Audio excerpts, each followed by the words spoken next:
Brother against brother. Winner goes free. Fight to the death. Episode 309 was called The Suicide King. And both leaders, Rick and the governor, are dealing with some type of trauma. They're approaching some type of emotional breakdown. The governor's in a terrible state, both physically and emotionally. He's a man who's got nothing to lose. Don't do this. Don't do this. The very fact that the governor would turn on his own man, Merle, the man is showing who he is. And it's a big wake-up call for Andrea. Me and my brothers up the creek without a paddle. This might be it. We're gonna die. As an audience, we've never seen these two characters coexist. They haven't been together in almost a year, and it's instantly, how are we gonna get out of this? It's a long shot to try and rescue Daryl. The priority is to get out of Woodbury as quickly as possible. When the arena is attacked, I think he almost enjoys it. He doesn't care what happens to him, and he doesn't care what happens to Woodbury. You're not going anywhere with us. You really wanna do this now? The compromise that he feels, he doesn't know what's gone down between Daryl and Merle. He doesn't really know their relationship.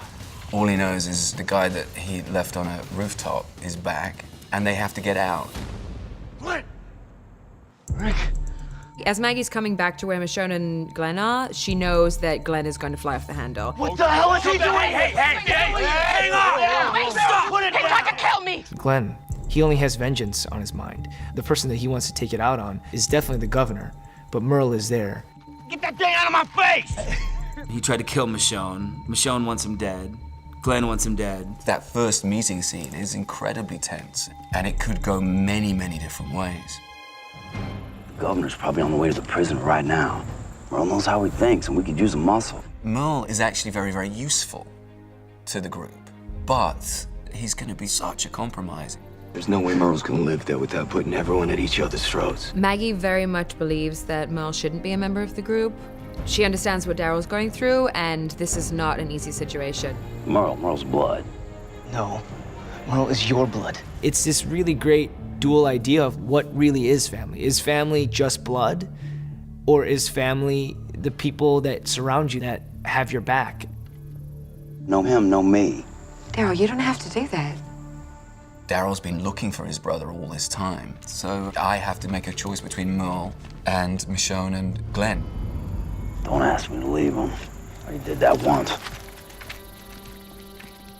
When Daryl decides to leave, the whole group just ends up feeling really pulled apart, and it's a very sad unraveling for all of us, but we don't know that we can trust Merle. We patch you up, and then you are gone. In a sense, there's a relief that, okay, that issue of Merle is gone, and Michonne believes that this man will eventually take her in. Shoving a gun in their face won't help. Where's the governor? There's a riot out here. Come on. You're making things worse. The governor is MIA. People are panicked. They need their leader to come and tell them everything's okay. The people in that town are very ill-equipped to deal with the zombie apocalypse. This is the first time that the safe haven has been breached. Woodbury is no longer the little Mayberry world of the zombie apocalypse.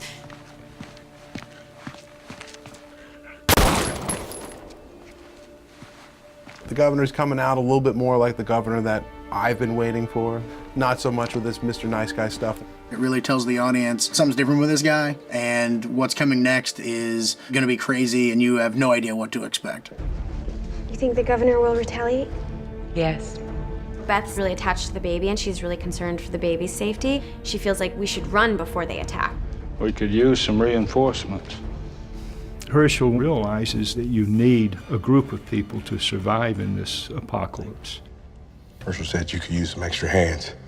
We're no stranger to hard work. We'll go out and get our own food, stay out of your hair.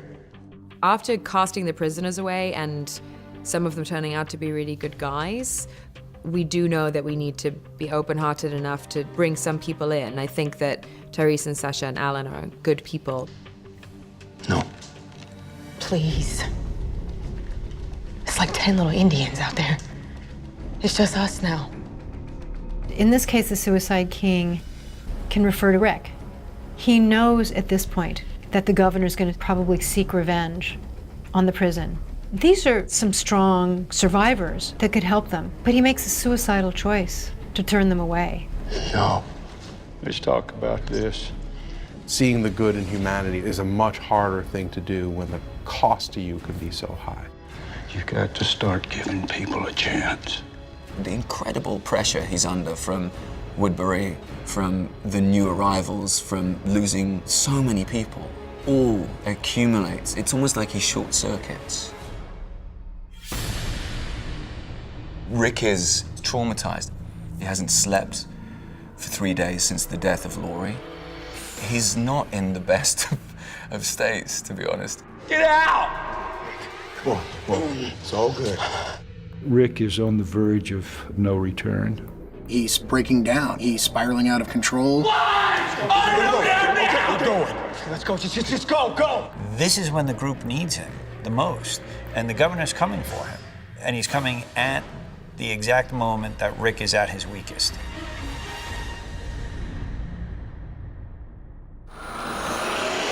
The Walking Dead. All new episodes Sunday nights at 9, only on AMC. For more exclusive video, go to amctv.com.